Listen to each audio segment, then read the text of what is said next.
All right, welcome to this Citi Sports Special. My name is Fentio Tahir Fentio. Today we are chatting with Black Stars defender Gideon Mensah to get all the deets about his teammates. Gideon, very nice to have you. How are you, man? I'm good. You're looking very good, very bright. Thank you. Yeah. Who's your designer? Because me, if I guess, I'm going to go like one. I'll take off camera. Anyway, but how much do you think you know your teammates? Because we're about to get to some of the details on some of your teammates. I think 6 to 7 on the scale of 1 to 10. On a scale of 1 to 10, 6 to 7. That's above average. That's kind of cool. That's cool. But even before we get to that, how are you feeling physically since the off season? Yeah, I'm good. I mean, I came straight to the national team, which helped me a lot. So I came fit already, and then we had, I think I played 2 games with the national team, and we were supposed to go to Japan, but then something happened, so I had to come back to Ghana. But I think I'm good. Okay, cool. Also, something on your. We know that you're coming off a very interesting season with Bordeaux. The team got relegated, unfortunately. So you're not going back there for sure. No. What's the future like for you? So actually, I have to go back to my mother club, which is Red Bull in Salzburg, in Austria. But we're still looking at some options. So I'm not so sure where I'm going now. But obviously, I'm moving, and then it's like a moving train. So anywhere that I can stop, I'll stop. Yeah, we'll see. But obviously, you're looking at staying in the top 5 leagues in Europe, maybe. So from Portugal to France. Now, where do you think might be an interesting proposition for you? I mean, I could still look at France, though. And I mean, like you said, I mean, the top 5 leagues. So if France is still in there, then I mean, any option that comes from France, and if it's okay for me and for my future, I mean, why not? I'll be there. Okay, interesting. You know, one of the things that many of us believe is that you're a fashionista. In other words, if you didn't play football, you probably would be a model, because you've got the looks, you've got the body, you know. Unlike some of us, you know. So it's not working for me. I try to, because you know, sometimes we people have this perception about footballers that they just, you know, we are too rough, you know, when it comes to lifestyle, you know, because of football, you know. So I try to not to be different from my colleagues, but I try to be different for myself, you know. So I mean, I think it's paying off. I mean, I don't really wake up the next morning and think about what I'm going to wear. I just go to my wardrobe. But you're very intentional about it, obviously, because you don't want to just go out with anything. Yeah, that's what I'm saying. But I don't sit like planning for like what I'm going to wear. I just wear something. I think because of the way I try to dress and the way I live my way, it helps me, and I mean it goes well whatever I wear. So I like it, and I like your hair too. Listen, I tried to grow Rasta one time. That didn't work out well. It takes time and patience, you know. You know. My hair gave up on me. Even I can't grow an afro. I don't know what it is. Are you just born with the hair, or what's going on there? Because I don't get it. I have like very fast hair growth. Yeah. Because before I had this, I was having like a bush hair, like afro. So one time I just went to the salon and then they twisted it. So from there, that was it. So I was having problems when I wake up the next morning, because I had to bath, comb my hair before I go to training, because it will be. But now I just wake up and then bath or just tie my hair and I'm gone, you know. So. You don't have any secret cream or something? Because I could use some. Look, my hairline is all... No, I just pay attention to my hair. I don't get what's going on, man. I just pay attention to my hair. I think I invest more in my hair also. You do? I mean, buying perfumes to make it smell nice, because you cannot wash your hair every day, you know, because it's going to be very soft. So you have to invest in your hair, and then, You can sit in the salon for like 3 hours locking your hair. All I need to do is invest in my hair. Okay. Not like money, you know, like time and everything. So I know, I get it. I get it.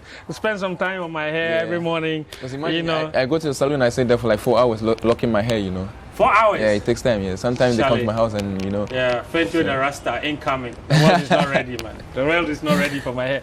Anyway, but on a more serious note, like if you weren't a footballer, what do you think you would have been, if you think? That question, you know, it's really hard for me to answer, because growing up, when I started getting these questions and these kind of questions, I was already a footballer, you know. So like I didn't have no time to think about what I'm going to be, because I grew up with a father who was a coach. So I was like just football every time. But now I think I love music and I love to look good. So maybe a model or a musician, you know. When you came in, I think I saw you listening to Stonebwoy. Yeah. You're a big fan of him? Yeah, I love Stonebwoy. Yeah. You know any of his songs? A couple of them. Yeah? Like which one?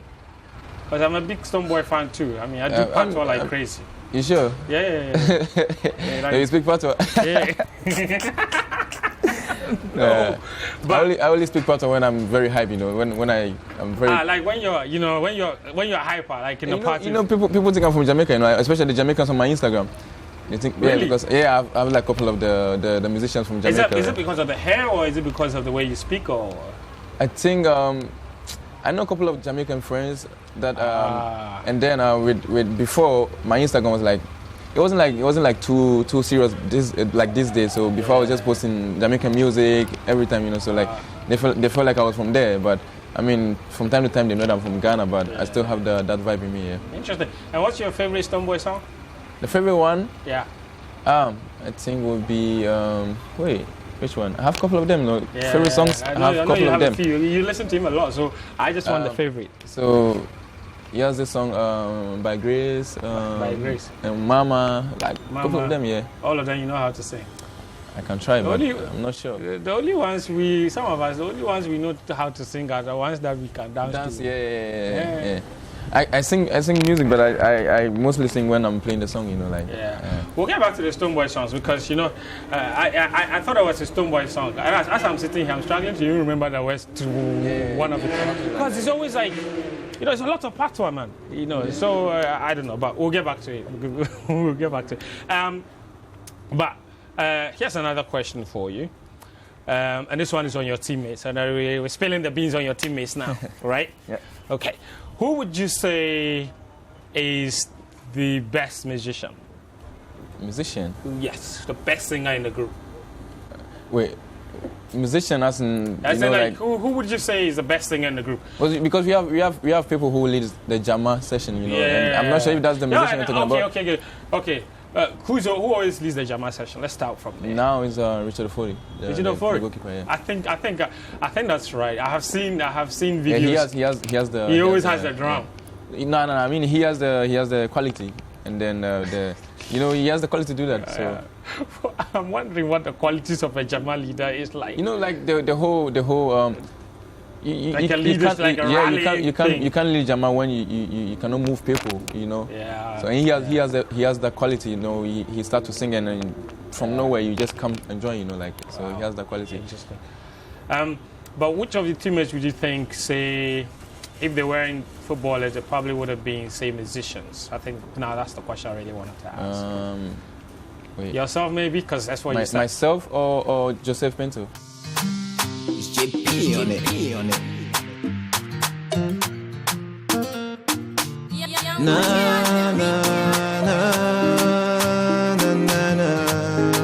na na na.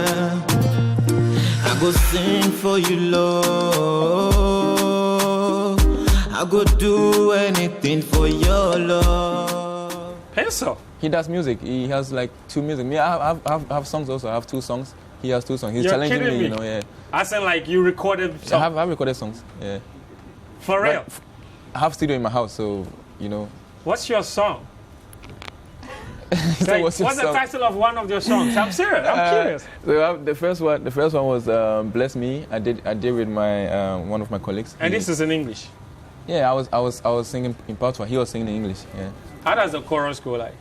Bless me, oh Jaja, bless me.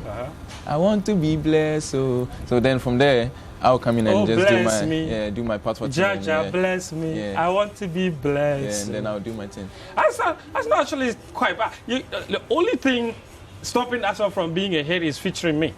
You know, you feature me in there, I can do the chorus. Nah, I have a chorus, bro. I mean, Gideon, you can have the intro and the outro, maybe. You're saying I can't do the chorus? No. You haven't heard me sing. I'm not going to trust my production with you. I'm not sure. I'm not sure about that. Okay, that is very nice. Thank you. Yeah, I have like 2 songs. What's the other one? I have one that I'm working on with Kofi Mole now, and because he's my guy, yeah. Kofi Mole. Really? Yeah. So. I didn't know that. And Joseph also has songs. Joseph has songs. You know when you come to the national team, I'm the guy who makes the jokes around, you know, like I'm the people's person, you know. So sometimes we go to the bus or in the flight, and I just open my music box, and I'll put the Joseph Pencil songs, you know, and I'll go and put it where the coaches are sitting, you know. but are they able to recognize that that's his voice? No, he has no quality when it comes to voice. His voice is always the same on the song. Always the same. So, but when you put it there, you don't recognize that that's Joseph Pencil. They know, yeah. Oh God! For like 1 minute, after 1 minute, they'll be like, "Who is this?" And then you know, we just But yeah, he wants to be a musician. That is interesting. So I'll say just maybe me and him, yeah. Yeah. So does that mean that if I ask you right now, who is the funniest in the group, that would be you? Funniest? Yes. It In the Black Star team right now, who's the funniest? Funniest, it depends. Yeah, I'm sure it's me. Yeah. Because I feel like everyone on the team now has come to realize that, I mean, I don't want to use the word clown, huh? Yeah, I don't want to use the word too comfortable in the team. Yeah. But it feels like I've been there for like a couple of years. So I get that. You're like the bridge. Yeah, I make jokes with the coaches, the TM, the doctors, that's everyone. Cool. You know. So I think it's me. So when people are talking, they see me and they're speaking English. They have to reduce their voice because if you make a mistake, it's going to be the fall of you because we're going to laugh at you. You're kidding me. So you're also a grammar police. Yeah, that's what I do. Yeah. So when we're eating on my table, on the side of my table, you won't see the people who don't speak English. You always see like because if you say something and then it goes wrong, I'm going to be on you. There's a famous story of a Black Stars player. They said back in the day, I think this was like 2015, 16. He was a key member of the Black Stars team. You know, the Black Stars have your WhatsApp group and all of that. You know, everybody will be chatting on it. Everybody will be writing in English. When you see somebody recording audio, it's him because he cannot type. Yeah, it's him, yeah. I mean, you still have people like that. All they do is send audio to the group. Yeah, imagine you have like 2 weeks to be in the camp. So imagine on the first day you make a mistake with a grammar. Oh God! For the next 2 weeks, it's gonna be on you. You know. Oh so, God! Yeah. Is there any famous mistakes you remember? Somebody that they made fun of for so long, it became annoying. I think that would be. You can't be annoying. That's the problem. You can't because you can't be annoying, right? Exactly. Yeah. So but what's the famous one? That would be Kamaldeen. Kamaldeen. What did he say? So we were in Cape Coast. We are done with training, and then I think he had PlayStation in his room. So. The night before, he was playing with someone, I think Ishaku, and then he scored him, and then so in the bus, we were coming from training, and then Jordan, he was like, Kamaldeen was here, Jordan was back. Okay, so you had to speak loudly. Yeah, so they were just talking, and this was even in pidgin, you know.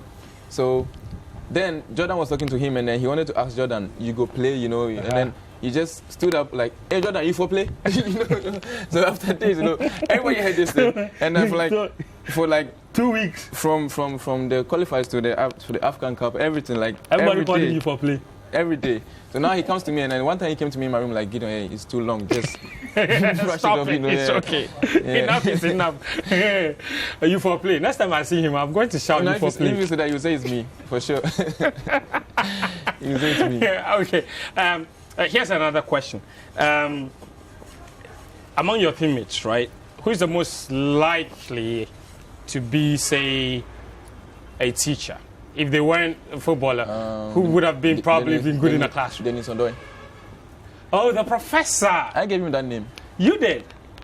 From the very first day he arrived in camp? Yeah, when he came, he was with the glass, and then he was sitting right in front of me, and he speaks French, I speak French, so I was like, the respect for him was a bit different, you know. I couldn't every time that he moved from the table, I would just point at him and I would just say to them, "Hey, Musha Professor, no, you know, like, you know, this with the glasses and everything." So they started calling him Everybody started calling the professor.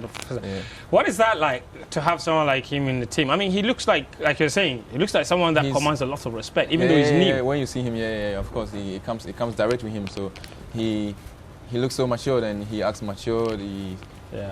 So I mean, with him, you feel like, and he's very jovial. You know, you can joke with him. Okay, I see. You can do everything with him, but he just moves it in a way in such a way that you think that this guy deserves the respect. You know. That's interesting. I mean, even from afar, that's the perception people have of him. He looks like this really serious, well put together. I think there's one local player who came, Kosa. He's a teacher. Yeah, Kosa. He's a teacher. Professional teacher. He has a license. Yeah. We call him teacher. You call him sir. Oh wow. Yeah, he has the license. So in camp we call him say. Oh. He has the license. Yeah, he's a certified teacher. Yeah. That's interesting. When you go to the dining hall, whose plate is always the fullest? Amate.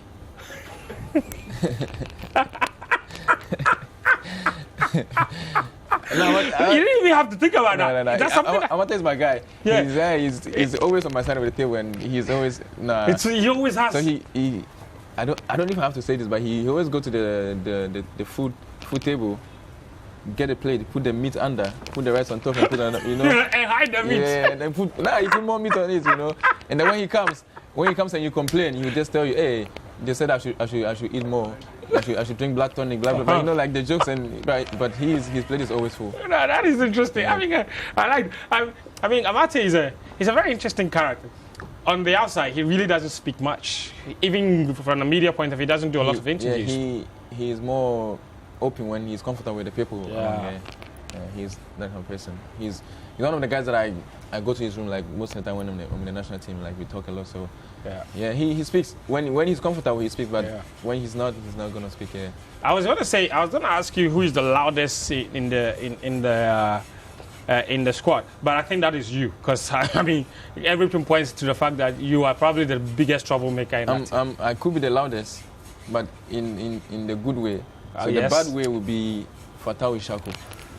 He's always playing music and dancing. He's always doing TikTok in his room. You see how he's sitting here? You can see him in the window doing TikTok. I mean, you can forgive him. Yeah. He's always doing TikTok. And we have seen the results of those videos. Sometimes he's dancing, and he even forget that we have a meeting, you know. He dances and forget the meeting time. Yeah. I mean, yeah. But I like it because I think, when you're young and you come to the national team, you have to blend in. You have this pressure on you. Yeah. But with him, it's different. He's talking, he's speaking his language, he's dancing. Every time we say dance, he's gonna dance. You know, like because mostly dance is for like the newcomers, but he's always ready to dance. You know, like and now I think this kind of way will make you like feel comfortable in the national team, and then when you're comfortable, then you can do whatever you want to do. Not like the bad way, but you know, you can play with it. Yeah. It makes it easier for you to settle in. Yeah. You know. But obviously, does that mean that he's the best dancer in the group? For now, yes. For now, huh? Yeah. But that is a loud, fun of way. Yeah. But who is the loudest in the dressing room when things aren't going right? Like, because we always talk about like teammates that are, you know, you go to certain clubs, there are always those teammates that are like always going at it in the dressing room when things aren't going, shouting, screaming at players. Who is that guy in the dressing room when things aren't going their way? He's always the one that's screaming. With that, you always have the captain to be the person like that, you know. But aside the captain, I think Amate is also there. Yeah. Amate is. I don't know if you watched the Central African game. I was fighting with him on the field. He's very loud. Yeah. He's very aggressive, but not in a bad way. But sometimes he gets over you because, bro, the sun is scorching and you're running, you're tired, and then if somebody is shouting like trying to teach you what, you get angry. So I think he was behind me. He was calling me, and then I turned back, but he saw the expression on my face, and then he was like, you know, like. We all saw that. That was very. Yeah, but I was about to ask you. He's very loud. He's like, I've got a craving, no wolf. That's interesting because it's very important. You need leaders in the dressing room. Yeah, but I mean, captain is doing that Andre. job great. Yeah, he's doing that job. Yeah, he's always. I mean, we see even on the pitch, it's always it's always rallying people. Yeah. And all of that. That is an interesting thing because, I mean, you know, in every group, you need people like that. And sometimes as a captain, sometimes others need to step up as well. And it's really good to see that Amate is assuming that sort of responsibility. What about Thomas? He's not the loud type, is he? No, Thomas is not the loud type. Barely ever talks. Yeah. Thomas, he's just like Amate. He speaks when he's like comfortable with people, you know. Yeah. And Thomas is one of the people that you have to get close to, you know, to know the real him, you know. Yeah. Sometimes you sit back and then maybe, let's say you're a young player, you come to the national team the first time, you sit back and you feel like this guy doesn't like me, you know, but that's not him. He's just how he is. Yeah. That's interesting. Here's the thing. From outside, everybody thinks that Jordan Ayew is the quietest in the Black Stars team. Is it really like that in the team? He doesn't talk. He's always quiet. He's quiet. That's his personality. But in the national team, for sure, you have colleagues, so you have to, you know. Yeah. He talks, but not like everyone, you know. So that's personality-wise, that's his thing. He doesn't talk. He's very quiet. Comes to the dressing room, sit in the back, listen to his music. Come to the train, and go back to his room. Yeah, he doesn't speak at all. But mostly on when we go to the national team, on the table you see him with his brother and his colleagues. So for sure they talk a lot. Yeah. But like in general, like in hockey, he's not like the guy who's always going to talk. Yeah.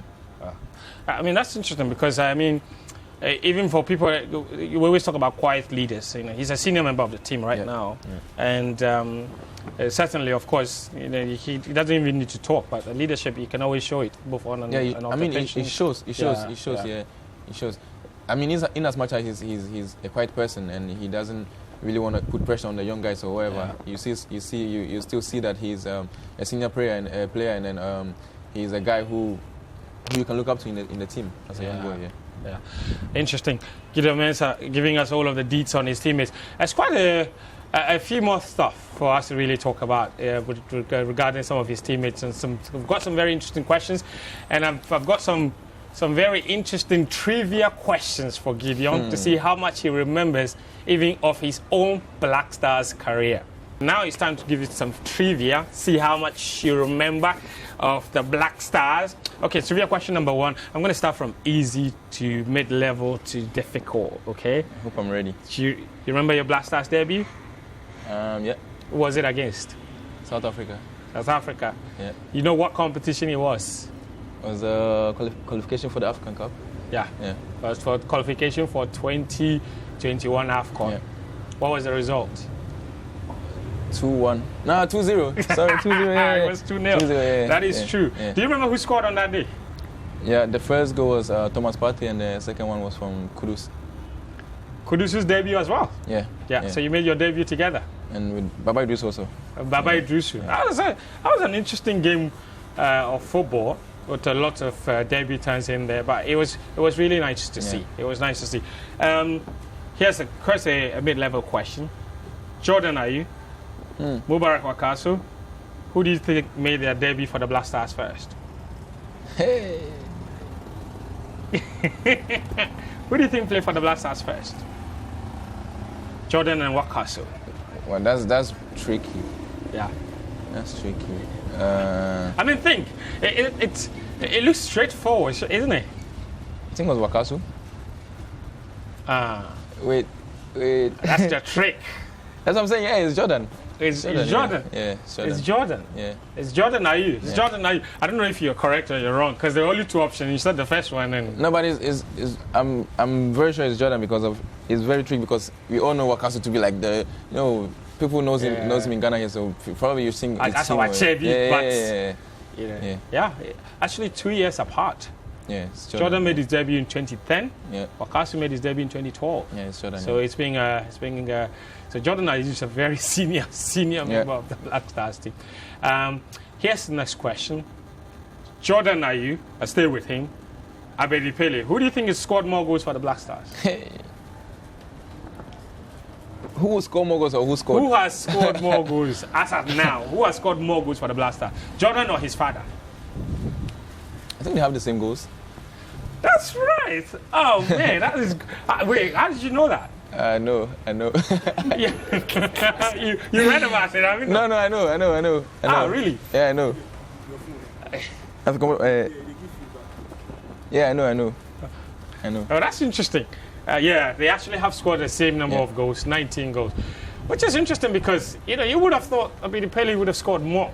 But yeah, 19 goals is still quite a lot. I'm sure Jordan's gonna go more still. He's still playing, of course. Yeah. There's still a lot of time left in his legs. Yeah. Here's another question. Who has made the most appearances for the Black Stars between Asamoah Gyan and Andre Ayew?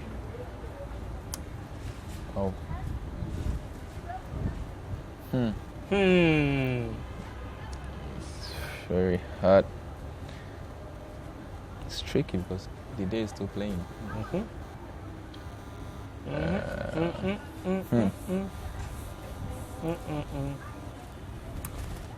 Hey. Yeah. I think it will be Did Ayew? Oh, you're close. It's Jan, for sure. Oh. Yeah.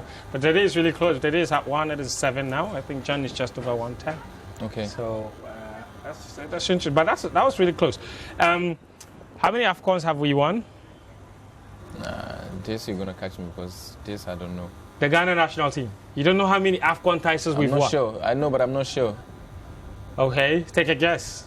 I'm not sure because I'm used to reading the under 17 one, the under 21, so I don't want to mix everything together. Yeah. So if you guys were to have won the Afcon in in Cameroon, you don't know which Afcon title number what we would have won?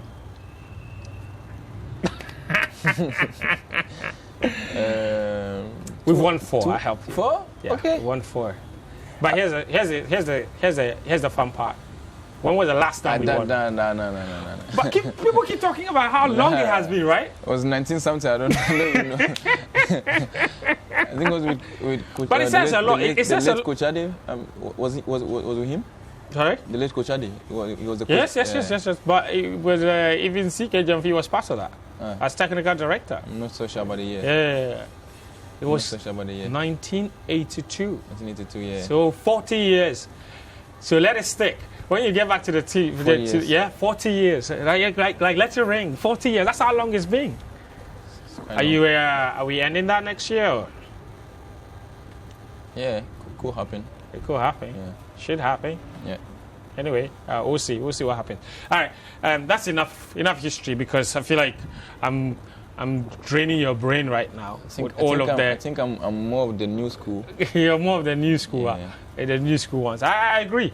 You know, even I'm new school. I was born after they won the last Afcon. Everything I know about the last Afcon, I had to go and read it. That's not fair. Yeah. You understand? I should experience it. As a sports journalist, I should experience what it feels like to win the Afcon. You guys can make that happen. Should make that happen. Why not? We want to know how it feels like. So. Exactly. Yeah. Is that something you guys talk about a lot when you meet, like the Afcon? Like, I want to know what the story of the last Afcon was because the last Afcon, I mean, you didn't play. No. Yeah, but you were there the whole time. I am very much interested in what that dressing room was like when we lost against Comoros and we knew that we were coming home without winning a single game, and that was possibly the worst Afcon. That was not the game that we fought? Nah. Yeah. No. That was against Gabon, the 1-1 game. No, that was the second match. And then after that, we still had a chance to qualify if we had just beaten Comoros. Yeah. I mean, it was a difficult time for us, obviously, but I think we still had a goal, which was the World Cup qualifiers. So it made us more like we have the chance to prove to Ghanaians that we are sorry, or you know what we wanted for them wouldn't happen. So then our main goal was to go to our clubs, come back, and then score Nigeria or beat Nigeria and go to the World Cup. So imagine if there was nothing like Nigerian game there, it was going to be like hard on us, you know. Yeah. Because you go to the Afcon with no win and then you come back home and then let's say you have the next. There's no redemption. Team, you know. So like the game against Nigeria helped us a lot because we had something to prove ourselves that we can do it.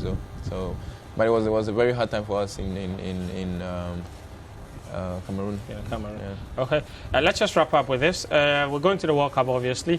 Difficult group: Uruguay, Portugal in there, South Korea. When you look at the Portugal squad, boy, Gideon, you played there. Yeah. You know, when you look at the squad, it's crazy how much talent they have there. Uruguay, obviously, now with their Darwin Nunes or whatever. They have the squad. Is that something that you guys talk about how difficult it is, or what is internally? Is that something you talk about what your aim is really for this World Cup? What we should expect from you guys? I think with what we think about one thing with football or with footballers is that we always wait for the thing to arrive, you know, because now World Cup is in November.